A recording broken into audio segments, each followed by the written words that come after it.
Iaitu masalah kita mandi bila puasa. Kita dak puasa ni. Jadi kita dak puasa ni lepas tu kita mandi kak. Mandi ni kerana bersejuk. Kerana bersejuk-sejuk. Tiba-tiba jadi termasuk air di dalam rongga.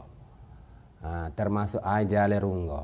Misalnya masuk di dalam telinga kan kita nak mandi. Kita mandi ni kerana bersejuk. Mandi kerana bersejuk.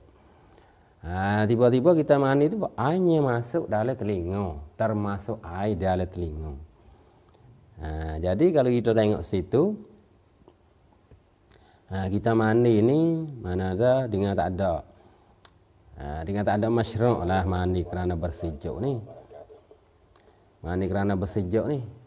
Kalau kita tengok dalam kitab fiqh ni. Jadi masalah mandi. Di dalam kitab fiqh seperti Mughnil Muhtaj. Apa itu tu?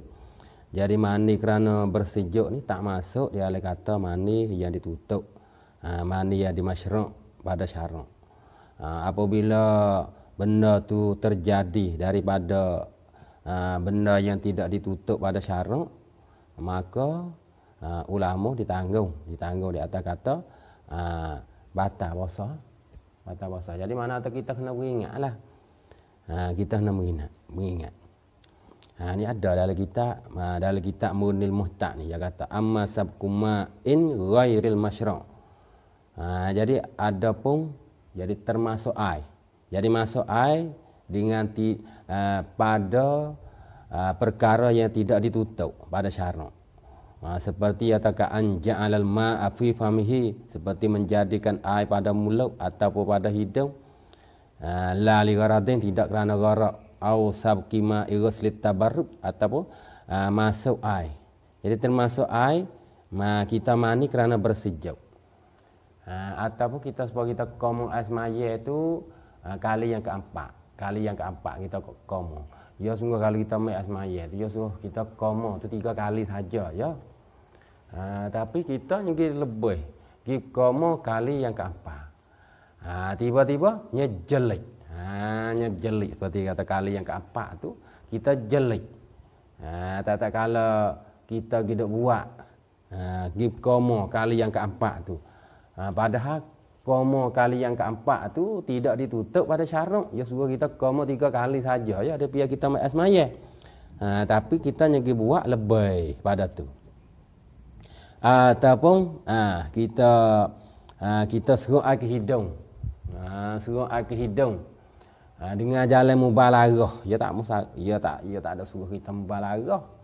Tiba kita pergi mubalaghah. Mubalaghah ni mana bersangat tel supaya kita komo bagi orang yang puasa. Apabila kita mai asmaya, dia tak mahu kita mubalaghah.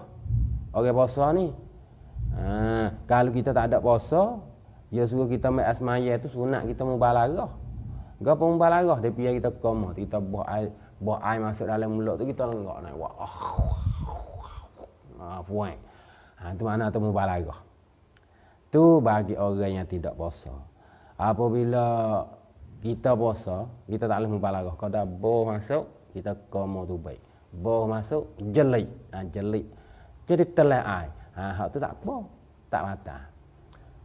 Tak batal puasa. Dengan sebab apa? Dengan sebab kita komo benda yang ditutup, disuruh pada syarak. Pada ketika kita ambil asmaya, ia suruh kita komo 3 kali. Tu sunat. Sekiranya kalau gi batal puasa, gi telai kan misalnya kita tak gi telai. Tak kalau kita mai asmaya tu. Ketika kita buat benda yang disuruh pada syarak, maka tidak batal puasa. Tak sama dengan kita gi komo pada kali yang keempat. Kita gi komo kali yang keempat ketika kita mai asmaya tu, maka kali yang keempat tu tidak disuruh pada syarak. Syarak tak ada suruh.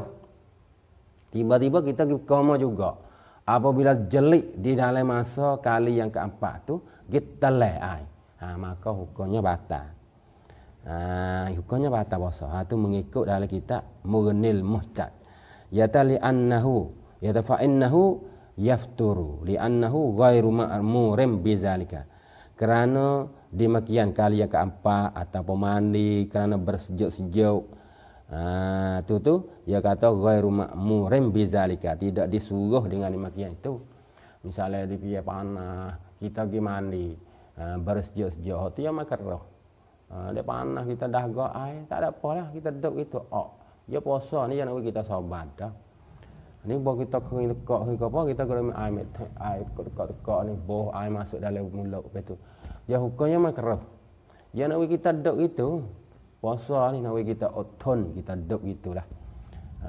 Kau kita dah go kau pahala kau banyak. Kau kita kau tak gak kau pahala kau banyak. Kalau kita pergi dak buat benda-benda yang ditegah pada syarak tu maka hukum makruh.